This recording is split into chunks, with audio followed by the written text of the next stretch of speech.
Hello everyone. So today we are going to discuss the very first chapter, that is Introduction to Research. So the first question arises, what is research? Research ਕੀ ਹੁੰਦਾ ਹੈ? ਇਹ ਦੋ words ਨੂੰ combine ਕਰਕੇ ਬਣਿਆ ਹੈ re plus search.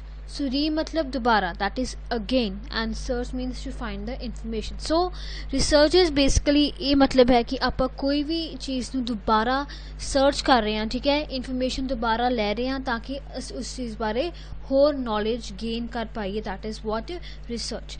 अगर आप एग्जांपल लइए कि साइंटिस्ट जो ने रिसर्चर्स जो ने ना ये एड्स बारे ज़्यादा इन्फॉर्मेशन गैदर कर पा रहे ताकि उदी के कारण ਉਹਦੀ ਮੈਡੀਸਿਨ ਬਣਾ ਪਾਣ. ਜਾਂ ਦੂਸਰੀ ਐਗਜ਼ਾਮਪਲ ਆਪਾਂ ਅੱਜ ਪ੍ਰੈਜ਼ੈਂਟ ਇਨਵਾਇਰਨਮੈਂਟ ਦੇ ਲਈਏ ਕਰੋਨਾ ਦੀ. दैट मीन्स जो सारे मेरे डॉक्टर्स है, जो साइंटिस्ट ने, जो रिसर्चर्स ने, नॉट साइंटिस्ट, जो रिसर्चर्स ने ਉਹ ਕੀ ਕਰ ਰਹੇ ਨੇ, ਉਹਦੀ ਵੈਕਸੀਨ ਲੱਭਣ ਲਈ ਬਾਰ-ਬਾਰ ਟਰਾਈ ਕਰ ਰਹੇ, ਬਾਰ-ਬਾਰ ਬੁੱਕਸ ਨੂੰ ਪੜ੍ਹ ਰਹੇ ਤਾਂ ਕਿ ਉਹਨਾਂ ਨੂੰ ਵੱਧ ਤੋਂ ਵੱਧ ਉਸ ਚੀਜ਼ 'ਚ ਨੌਲੇਜ ਮਿਲ ਪਾਏ ਤਾਂ ਕਿ ਉਹਦੀ ਵੈਕਸੀਨ ਡਿਵੈਲਪ ਹੋ ਪਾਏ. That is also research. ਠੀਕ ਹੈ. ਸੋ ਰਿਸਰਚ ਇਜ਼ ਬੇਸਿਕਲੀ ਆਪਾਂ ਉਸ ਚੀਜ਼ ਬਾਰੇ ਦੁਬਾਰਾ मतलब अगेन इन्फॉर्मेशन सर्च कर रहे हैं ताकि उस चीज़ पर सानू नॉलेज मिल सके एंड सो दैट सारी जो प्रॉब्लम है ਉਹਦਾ ਅਸੀਂ सोल्यूशन फाइंड आउट कर पाइए. So what is the primary objective? ਇਹਦਾ ऑब्जेक्टिव यही है. So primary objective research is to find solutions for the problems in a methodological and systematic way. ਠੀਕ ਹੈ. ਇੱਕ ਵਧੀਆ ਮੈਥਡ ਦੇ ਵੇ ਨਾਲ, ਇੱਕ ਵਧੀਆ ਤਰੀਕੇ ਨਾਲ ਆਪਾਂ ਉਸ ਚੀਜ਼ ਦਾ ਸੋਲੂਸ਼ਨ ਪਾ ਪਾਈਏ, ਲੱਭ ਪਾਈਏ ਜੋ ਸਾਨੂੰ ਪ੍ਰੋਬਲਮ ਆ ਰਹੀ ਹੈ. ਸੋ ਵਾਟ ਇਜ਼, ਹੁਣ ਤਾਂ ਰਿਸਰਚ ਤਾਂ ਹੋ ਗਿਆ ਕਿ ਆਪਾਂ कोई भी इन्फॉर्मेशन दोबारा सर्च कर रहे हैं. ठीक है. इन्फॉर्मेशन दोबारा देख रहे हैं ताकि सानू और चीज़ बारे होर नॉलेज मिल पाए. ठीक है. एग्जाम्पल आप डिस्कस कर ली. हुण आती थोड़ी बिजनेस रिसर्च. ठीक है. रिसर्च जब आप पढ़ लिया, हुण बिजनेस रिसर्च की होएगा, आप जो भी इन्फॉर्मेशन गैदर कर रहे हैं और बिजनेस के पॉइंट ऑफ व्यू तो कर रहे हैं. ठीक है. सो ये आप गैदर करते हैं इन्फॉर्मेशन, रिकॉर्ड करते हैं, प्रॉपरली एनालाइज करते हैं. ठीक है. ताकि आप बिजनेस डिसीजनस लै पाइए. ठीक है. हुण असीं प्रोडक्ट का कितना एग्जाम्पल है असीं आप देखनी है कि आप लास्ट ईयर या लास्ट क्वार्टर ਵਿੱਚ ਕਿੰਨੀ ਸੇਲਸ ਕੀਤੀ ਹੈ. ਦੈਟ ਮੀਨਸ ਆਪਾਂ ਉਹ ਕੀ ਕਰਾਂਗੇ, ਇਹਦੇ ਵਿੱਚ ਇਨਫੋਰਮੇਸ਼ਨ ਕਲੈਕਟ ਕਰਕੇ ਦੇਖਾਂਗੇ ਅਸੀਂ ਕਿੰਨੀ ਸੇਲਸ ਉਹਦੇ ਵਿੱਚ ਕੀਤੀ ਹੈ. So business research comes with the purview of social science research. Social science research refers to research conducted by social scientists but also within the other disciplines such as social policy, human geography, political science. मतलब हर चीज़ include करते हैं. एक तरह के social scientist जो इनू conduct करते हैं, मतलब ऐसे सोशल साइंस के पॉइंट ऑफ व्यू तो करने कि आप सोसाइटी में भी देखना है, बिजनेस में भी देखना है, उहदे एम्प्लॉयज़ में भी देखना है. That is all your business research. आप जो भी इन्फॉर्मेशन गैदर कर रहे हैं from business point of view gather कर रहे हैं सो दैट सानू जो भी प्रॉब्लम्स आ रही ने बिजनेस के पॉइंट ऑफ व्यू तो आप उन्होंने सही कर पाइए. अगर एग्जाम्पल ये साड़ी सेल डाउन हो गई है, ठीक है, that is your business problem, ये करके आप उनकी रिसर्च करांगे ताकि आप देख पाइए, ये सोल्यूशन फाइंड आउट कर पाइए साड़ी बिजनेस रिसर्च जो रिसर्च हुई है वो डाउन क्यों हुई है. That is your business research. Next comes research the objective. हम आप रिसर्च क्यों कंडक्ट करते हैं, what is the aim, what is the objective behind that research. ठीक है. आप रिसर्च क्यों कर रहे हैं. ठीक है. रिसर्च इन कॉमन लैंग्वेज, अगर कॉमन लैंग्वेज गल करिए, सर्च फॉर नॉलेज. ठीक है. नॉलेज वैसे आप इंट्रोडक्शन भी डिस्कस कर लिया कि रिसर्च होंदा की है कि आप अपनी नॉलेज वास्ते, अपने नॉलेज वास्ते कि अपनी इन्फॉर्मेशन वास्ते आप रिसर्च कंडक्ट करते हैं. सो ये बेसिकली 4 ऑब्जेक्टिव्स ने. पहला, to identify and find solutions to the problems, to help making decisions, to develop new concepts and to find alternative strategies. ठीक है. So first comes to identify, find solutions to the problem. ठीक है. पहली चीज़ सही सानू पता लग जाएगा कि आप सानू प्रॉब्लम की आई है. ठीक है. प्रॉब्लम आने तो बाद उहदे आप सॉल्यूशंस भी फाइंड आउट करने हैं. एग्जाम्पल आप लै सकते हैं कि why is the demand of the product falling. Product की डिमांड क्यों डाउन जा रही है. ठीक है. या why is there of business fluctuation once in 3 years. 3 साल दे विच एक बारी बिजनेस फ्लक्चुएशन क्यों होंगी है. ठीक है. सो आप आइडेंटिफाई कर ली प्रॉब्लम.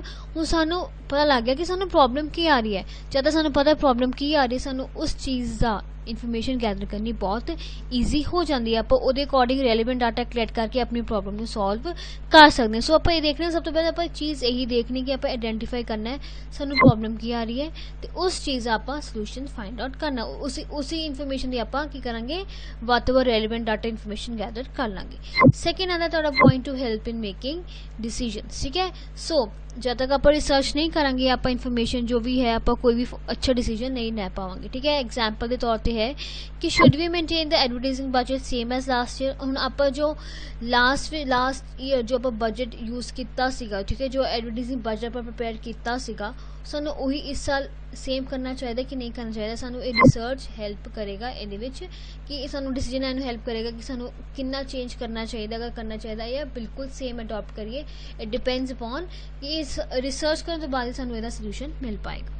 नेक्स्ट आ गया टू फाइंड ऑल्टरनेटिव स्ट्रैटेजीज। ठीक है, सो एक तो अगर आप एग्जाम्पल लइए कि एग्जाम्पल तौर पर अगर मैं कहा कि मेरी बिजनेस की सेल डाउन हो चुकी है। ठीक है, सो बिजनेस की सेल डाउन हुई है तो मेरे की ਇਹਦੇ ਵਿੱਚ रीजनस हो सकते हैं कि मैं डिस्काउंट अच्छा नहीं दिता सीगा, या ਇਹਦੇ ਵਿੱਚ यह है मेरी प्रोडक्ट की क्वालिटी अच्छी नहीं सीगी, या मेरी पॉलिसीज अच्छी नहीं सीगी, या मेरी ਇਹਦੇ ਵਿੱਚ मेरी ਕੰਪੀਟੀਟਰਸ ਦੀ स्ट्रैटेजी बहुत अच्छी सी। ठीक है, दैट इज़ ये मैनू लग्या कि मेरी रीजनस हो सकते जो मैं ਹੁਣ फाइंड आउट करूँगी। सो ਇਹਦੇ ਵਿੱਚ ਕੀ ਹੋਏਗਾ, ਆਪਾਂ ਕੀ ਕਰਾਂਗੇ ਹੁਣ आंसर ਲੱਭਣ टाइम की करेंगे एक ऑल्टरनेटिव ਲੱਭਾਂਗੇ। ਆਪਾਂ डिफरेंट ऑल्टरनेटिव स्टेट कर सकते हैं कि मैं ਹੁਣ अगर अपने बिजनेस में स्टार्ट अगर मैं ਹੁਣ अपने सेल ਵਧਾਣੀ है तो मैनू अच्छा अपनी प्रोडक्ट की क्वालिटी भी अच्छी करनी पएगी। ठीक है, मैनू स्ट्रैटेजीज भी अच्छी करन पैणगीਆਂ। सो ਇਹ ਹੁੰਦਾ ਹੈ ਕਿ ਆਪਾਂ डिफरेंट ऑल्टरनेटिव स्ट्रैटेजीज लैके चलनियां ने, सिर्फ एक ऑल्टरनेटिव नहीं ਲੱਭਣਾ, ਆਪਾਂ आउटकम्स जो बनाने ने वो ਵੱਧ ਤੋਂ ਵੱਧ बनाने। या ਇਹਦੇ ਵਿੱਚ ਹੋਰ ਕੀ ਆ ਸਕਦਾ ਹੈ, should we follow pull strategy और push strategy to promote the product. ठीक है, सो पुल स्ट्रैटेजी की होंगे, पुल स्ट्रैटेजी आप ये चीज़ रिलाई करते हैं कि to get the customers come to you. आप ये चीज़ करते हैं कि आप कस्टमर्स की है वो अपने आप आएंगे कंपनी विच। ठीक है, that is your pull strategy. And push strategy की होंगे साडा आइडिया ये पर डिपेंड रहता है कि आप कस्टमर नू दसना है प्रोडक्ट बारे तां कस्टमर अपने आप कस्टमर साडी ऑर्गेनाइजेशन में आएगा, अदरवाइज नहीं आएगा। ठीक है, सो पुल स्ट्रैटेजी आप ये मोशन ते ये नोशन ते डिपेंड रहने कि हाँ the customers will come automatically in the organisation अपने आप आएगा। ठीक है, अपने आप थोड़े को खुद आएगा।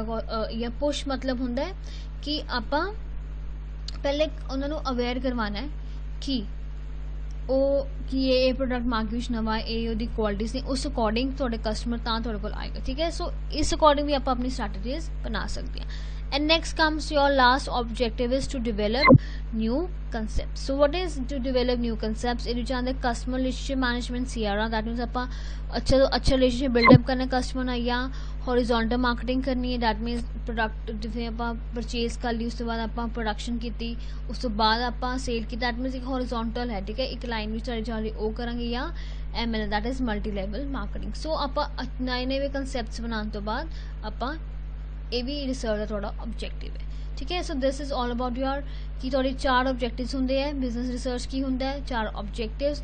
Next topic comes your marketing research. So what is marketing research, आप मार्केट में जाकर रिसर्च करनी देखनी है कि प्रोडक्ट की डिमांड कितनी है। ठीक है, आप प्रोडक्ट की केड़ी प्राइस आप सैटअप करांगे कि कस्टमर सातों ले लेगा, प्रोडक्ट की होएगा, किवें दा प्रोडक्ट होएगा, क्वालिटी की होएगी, प्राइस की होएगा, प्लेस जाके मैं कितने जाके मैं अपना प्रोडक्ट सेल करना। ठीक है, मेरी प्रोडक्ट की कितने जाके डिमांड हो सकती है। एंड लास्ट आ गया प्रमोशन। ठीक है, मैं कितने जाके अपने प्रोडक्ट का प्रमोशन करना। So that is product price place promotion, that is all about your marketing research कि मैं मार्केट में जाके रिसर्च करनी है कि मेरा प्रोडक्ट ਵੱਧ ਤੋਂ ਵੱਧ कितने जाके विक सकता है, की प्राइजेस कस्टमर एक्सपेक्ट करते हैं मेरे प्रोडक्ट का, मैं उस अकॉर्डिंग ही अपना प्रोडक्ट सेल करूँगी। That is your marketing research.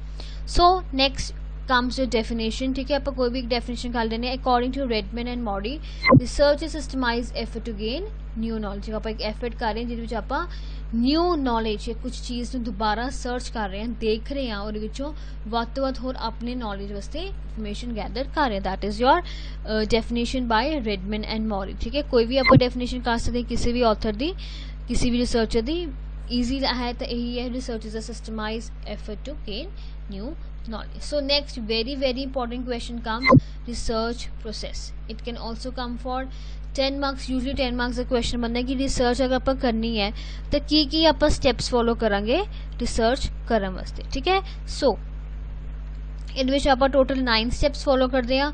Formulate the problem, evaluate the cost of research, prepare the list of information, research design, decision, data collection, select the sample type, determine the sample size, organize the field work and analyze the data and report preparation. So these are the 9 steps जो अपन research process ਵਿੱਚ usually follow करते हैं, ठीक है।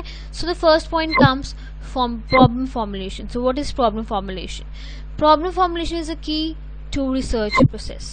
For researcher, problem formulation ਆਪਾਂ ਇਹ ਦੇਖਣਾ ਕਿ ਸਾਨੂੰ ਜੋ ਮੈਨੇਜਮੈਂਟ ਵਿੱਚ ਪ੍ਰੋਬਲਮ ਆ ਰਹੀ ਹੈ ਉਹਨੂੰ ਆਪਾਂ ਰਿਸਰਚ ਪ੍ਰੋਬਲਮ ਵਿੱਚ ਕਨਵਰਟ ਕਰਨੀ ਹੈ। ਸਿੰਪਲ ਐਗਜ਼ਾਮਪਲ ਆਪਾਂ ਲਵਾਂਗੇ ਇਹਦੇ ਵਿੱਚ, ਪੂਰੇ ਪ੍ਰੋਸੈਸ 'ਚ ਆਪਾਂ ਇੱਕ ਸਿੰਪਲ ਐਗਜ਼ਾਮਪਲ ਲੈ ਕੇ ਚੱਲਾਂਗੇ ਕਿ ਸਾਨੂੰ ਪ੍ਰੋਬਲਮ ਕੀ ਆ ਰਹੀ ਹੈ, ਮੈਨੇਜਮੈਂਟ ਪ੍ਰੋਬਲਮ ਕੀ ਆ ਰਹੀ ਹੈ। ਇਹਦੇ ਵਿੱਚ ਮੈਨੇਜਮੈਂਟ ਦੀ ਪ੍ਰੋਬਲਮ ਇਹ ਹੈ ਕਿ ਸਾਡੀ ਸੇਲ ਡਾਊਨ ਹੋ ਚੁੱਕੀ, ਠੀਕ ਹੈ। ਉਹਨੂੰ ਇਹੀ ਤੁਹਾਡੀ ਆਪਾਂ ਰਿਸਰਚ ਪ੍ਰੋਬਲਮ ਨੂੰ ਕਨਵਰਟ ਕਰਤਾ, ਠੀਕ ਹੈ। ਸੋ ਆਪਾਂ ਹੁਣ ਕਹਿ ਰਹੇ ਕਿ while problem is being formulated the following should be taken into account. ਕੀ ਆਪਾਂ ਚੀਜ਼ਾਂ ਧਿਆਨ ਰੱਖਣੀਆਂ ਨੇ? ਪਹਿਲਾਂ determine the objective of the study, ਕੀ ਆਬਜੈਕਟਿਵ ਹੈ, consider various environmental factors, nature of the problem and state the alternatives, ਠੀਕ ਹੈ। ਇਹ ਆਪਾਂ 4 ਚੀਜ਼ਾਂ ਧਿਆਨ ਰੱਖਣੀ ਜਦੋਂ ਆਪਾਂ ਪ੍ਰੋਬਲਮ ਨੂੰ ਫਾਰਮੂਲੇਟ ਕਰਾਂਗੇ। ਪਹਿਲੀ ਚੀਜ਼ determine the objective. So objective may be general or specific, ਠੀਕ ਹੈ। ਇੱਕ ਤੁਹਾਡਾ ਜਨਰਲ ਆਬਜੈਕਟਿਵ ਵੀ ਹੋ ਸਕਦਾ, ਇੱਕ ਸਪੈਸੀਫਿਕ ਪਰਟੀਕੂਲਰ ਆਬਜੈਕਟਿਵ ਵੀ ਹੋ ਸਕਦਾ ਹੈ। ਜਰਨਲ ਵਿੱਚ ਕੀ ਆਏਗਾ? would you like to know how effective was the advertising campaign, ਠੀਕ ਹੈ। ਕਹਿੰਦੇ ਆਪਾਂ ਇਹ ਥੋੜਾ ਜਰਨਲ ਹੈ ਕਿ ਆਪਾਂ ਇਹ ਜਾਣਦੇ ਹਾਂ ਕਿ ਸਾਡਾ ਐਡਵਰਟਾਈਜ਼ਿੰਗ ਕੈਂਪੇਨ ਕਿੰਨਾ ਜ਼ਿਆਦਾ ਅੱਛਾ ਸੀ, ਇਫੈਕਟਿਵ ਸੀਗਾ। ਸੋ ਬੇਸਿਕਲੀ ਆਪਾਂ ਇਹ ਦੇਖਣਾ ਕਿ ਸਾਡਾ so above looks like a statement with objective, in reality it is far from it. So there are 2 ways of finding of the objectives precisely. The researcher should clarify with the marketing MR, that means marketing manager, what effective means. Does effective mean awareness or does it refer to sales increase, ठीक है। सो कहते इस चीज़ बारे सानू पता होना चाहिए कि जो असी इफेक्टिव की गल की इत्थे इफेक्टिव का मतलब की है, अवेयरनेस कितना लोगों नू हैगी या सेल्स इंक्रीज हुई है, कि what does it mean. So it has improve the knowledge of the audience और द परसैप्शन ऑफ ऑडियंस और अबाउट द प्रोडक्ट। या की कह रहे हैं आपां कि इफेक्टिव की मीन कर रहे हैं, या तो अवेयरनेस ज़्यादा है, या ਅਸੀਂ ਇਹਨੂੰ ਸਾਡੀ ਸੇਲ ਇੰਕਰੀਜ਼ ਹੋਈ ਹੈ, ਜਾਂ ਆਡੀਅנס ਨੂੰ ਜਾਂ ਉਹਨਾਂ ਦੀ ਕੀ ਪਰਸੈਪਸ਼ਨ ਹੈ ਪ੍ਰੋਡਕਟ ਬਾਰੇ। So in each of the above circumstances the question to be asked from audience varies, ਠੀਕ ਹੈ। ਫਿਰ ਕਹਿੰਦੇ ਕਿ ਆਬਜੈਕਟਿਵ ਦੇ ਡਿਪੈਂਡ ਉੱਪਰ ਅਸੀਂ ਦੇਖਦੇ ਕਿ ਇਫੈਕਟਿਵ ਕੀ ਮਤਲਬ ਹੈ, ਉਹਦੇ ਅਕੋਰਡਿੰਗ ਹੀ ਸਾਡਾ ਕੁਐਸਚਨਸ ਆਪਾਂ ਆਪਣੀ ਆਡੀਅנס ਤੋਂ ਪੁੱਛਾਂਗੇ, ਠੀਕ ਹੈ। So next comes consider environmental factors. Environmental factors का मतलब है एक्सटर्नल फैक्टर्स, ठीक है। एक तो इंटरनल होंगे, एक एक्सटर्नल होंगे। तो एक्सटर्नल फैक्टर्स जो मेरे इन्वायरमेंटल फैक्टर्स है वो की इफेक्ट करते हैं, ठीक है। देखो पहले तो आप ये देखना है कि इन्वायरमेंटल फैक्टर्स किहड़े आप देख सकते हैं, परचेजिंग हैबिट कस्टमर्स की की है, या वो किहड़े अदर कंपनीज जो मार्केट में एक तरह मेरा सेम प्रोडक्ट सैल करे, ठीक है। परचेजिंग हैबिट की है, या कस्टमर्स मेरा प्रोडक्ट खरीदे कि नहीं खरीदे, या उन्होंने प्रेजेंटली उन्होंने की कैपेसिटी है कंपीटीटर्स विच, या मेरे कंपीटीटर के सिमिलर प्रोडक्ट की बेच रहे हैं, या what is the perception of the people about the other products, ठीक है। दूसरे प्रोडक्ट बारे कंपनी जो मेरे कस्टमर्स ने की परसैप्शन लेके चलते की बोलते, ठीक है। Size of the market and the audience, target audience, ठीक है। साइज ऑफ द मार्केट दसो एंड टारगेट ऑडियंस, कितनी मेरी मार्केट है, वड्डी की छोटी है, तो मेरी टारगेट ऑडियंस की होएगी। सो आप ये सारे फैक्टर्स लैन तो बाद डिसीजन लेने, ठीक है। So all the above factors could influence, ये सारे मेरे फैक्टर्स जो ने मेरे डिसीजन में इन्फ्लुएंस करते हैं, इफेक्ट करते हैं। सो उस अकॉर्डिंग कह रहे रिसर्च ने ये सब चीज़ें भी ध्यान रखनी चाहिए। Next point comes nature of the problem, ठीक है। So nature of the problem किस तरह डिपेंड करती है, ये की कहते हैं इन फोकस को पिस कैर with the customer some of the key आप क्वेश्चन पूछ सकते हैं कि ये आप देख सकते हैं। पहले तो by understand the nature of the problem researcher can collect relevant data, किस तरह की प्रॉब्लम है अगर रिसर्च ने समझ लिया उस अकॉर्डिंग वो अपना डाटा कलेक्ट कर सकता है, रेलिवेंट डाटा कलेक्ट कर सकता है और वो एक सूटेबल सोल्यूशन भी दस सकता है। सो ये आप क्वेश्चन अराइज हो सकते हैं। Did the customer ever included this companies product in his mental map, कभी कस्टमर ने यह चीज़ अपने दिमाग से कभी सोची सी, या if the customer is not buying the company's product the reason for the same, ये अगर प्रोडक्ट नहीं खरीदा तो क्यों नहीं खरीद रहा। Next why did the customer go to the competitors को क्यों जा रहा है, या is the researcher contacted the right audience.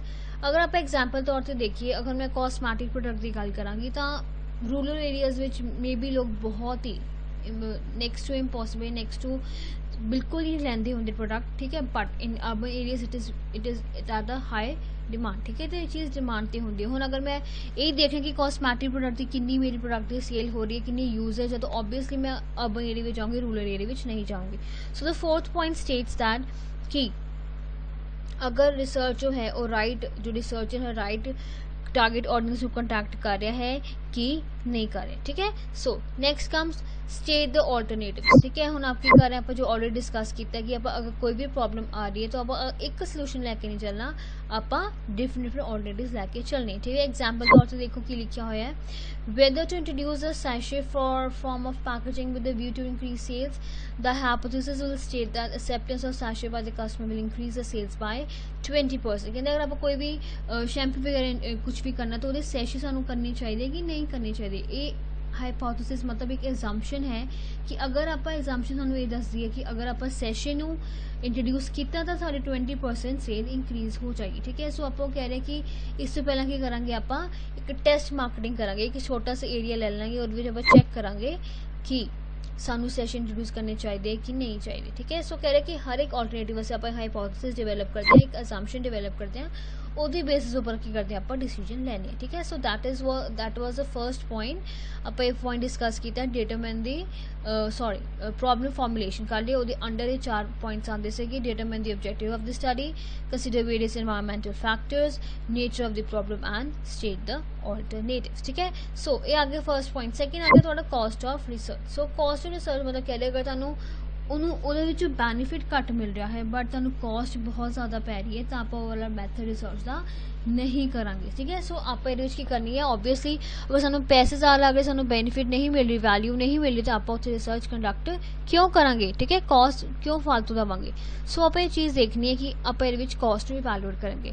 Example तौर पर गिवन है कि कंपनी एक्स, ठीक है, कंपनी एक्स ने एक प्रोडक्ट लॉन्च करना है। कंपनी लॉन्च करने तो बाद की कह रही है कि कंपनी की इंट्यूशन आ रही है कि अगर प्रोडक्ट की फेलियर पॉसिबिलिटी कितनी सिर्फ 35%। कहते अगर आप रिसर्च कंडक्ट करते अगर एप्रोप्रिएट डाटा कलैक्ट किया तो आप जो मेरे चांसेस ने फेलियर होने सिर्फ 30% रह जाएंगे। पहला अगर सी 35% पॉसिबिलिटी इंट्यूशन से 35% लॉस है, पर कहते अगर आप अच्छी तरह डाटा कलैक्ट कर लिया है तो आप 30% हो जाएगा, ठीक है। Company also has calculated that the loss would be 3 lakh if product, अगर कहते प्रोडक्ट फेल हो गया तो लॉस कितना होएगा 3 लाख का। So the company received quote from MR agency, the cost of research cost कितनी पै रही सानू 75,000। सो अगर आप जर्नल टर्म्स में गल करिए सानू जो बेनीफिट होना चाहिए वो 75,000 तो ऊपर होना चाहिए, बिकॉज सानू खर्चा कितना पै रहा 75,000। अगर सानू 75,000 घट पैलेगा बेनीफिट तो साडा रिसर्च करने का मोटिव सक्सैसफुल नहीं है, ठीक है, सानू कोई चीज़ का फायदा नहीं है, ठीक है। So let's calculate this value, loss without research उनकी कैसे 35%, that means 3 lakh into 0.35, they have solve 35% उन्होंने 0.35 लिखता है, वैल्यू आ गई 1,05,000। अगर आप रिसर्च करते हैं तो उन्हें क्या सकेगा पॉसिबिलिटी कितनी 30% तक आ जाएगा, ठीक है। So here it is 3 lakh into 0.30 that is 90,000। So अगर वैल्यू आप रिसर्च करेंगे that means 1,05,000 minus 90,000 that is 15,000। So अगर वो कह रहे हैं कि since the value of information namely कि कितनी आ रही है, वैल्यू सिर्फ आ रही है साड़ी 15,000 बट कॉस्ट कितनी आ रही है 75,000। सो आप रिसर्च कंडक्ट करेंगे कि यहाँ पर recommend it is not recommended that, because देखो 75,000 कॉस्ट है, फायदा सिर्फ सानू 15,000 हो रहा है तो रिसर्च कंडक्ट करने का फायदा नहीं है, ठीक है। सो आप पहला स्टेप देख लिया प्रॉब्लम फॉर्मुलेशन, दूसरा स्टेप सीगा evaluate the cost of research, ठीक है। थर्ड पॉइंट आ गया ਤੁਹਾਡਾ ਇਹਦੇ ਵਿੱਚ preparing a list of needed information, ठीक है। ਹੁਣ ਆਪਾਂ ਜਿਹਦੀ ਵੀ ਸਾਨੂੰ प्रॉब्लम हैगी है, ठीक है, और भी ਸਾਨੂੰ पता होना ਅਸੀਂ बिना कुछ सोचे इदा थोड़ा डाटा कलेक्ट करने चल जाएंगे, ठीक है। सानू पता होना चाहिए कि सानू की इन्फॉर्मेशन रिक्वायर्ड है, आप एक लिस्ट तैयार कर लेंगे, उस अकॉर्डिंग अगर प्लान भी ना काम करेंगे थोड़े रिसोर्सिस भी वेस्ट नहीं होंगे, थोड़ा टाइम भी वेस्ट नहीं होएगा, तो तुहानू relevant effective data reliable data मिल जाएगा, ठीक है। सो अगर आप एग्जाम्पल तौर पर देखिए, assume that a company wants to introduce a new product, ठीक है, उन्हें टी पाउडर इंट्रोड्यूस करना है। Before introducing it the product has to be tested market, ठीक है, कहते प्रोडक्ट लॉन्च करने से पहले अपन टेस्ट मार्केट करेंगे। So the company needs to know the extent of competition, price and quality acceptance from the market। So ਆਪਾਂ ਕੀ information gather करेंगे, पहली चीज़ टोटल डिमांड ते कंपनी की सेल्स कितनी है वो देखेंगे। डिस्ट्रीब्यूशन कवरेज, ठीक है, अपना एरिया कितना कवर कर रहे हैं थोड़ा करें कि ज़्यादा करें वो देखेंगे ਆਪਾਂ। Third point market awareness attitude and use है, ठीक है। जो टारगेट मेरी पॉपुलेशन है, मेरे टारगेट ऑडियंस है, उन्होंने प्रोडक्ट बारे कितनी अवेयरनेस, उन्होंने की एटीट्यूड है तो कितना प्रोडक्ट यूज़ करते वो देखेंगे। एंड मार्केट एक्सपेंडिचर, मैं एडवर्टाइजमेंट ऊपर या मार्केटिंग अवेयरनेस प्रमोशन करने ऊपर मैं कितना अपना खर्चा करना है वो तैयार करूँगी। दैट इज़ आप एक लिस्ट तैयार कर लूँगी मैंने की इन्फॉर्मेशन रिक्वायर्ड है। Next point comes first, fifth point आंदा है कंपीटिटर्स मार्केट एक्सपेंडिचर, ठीक है।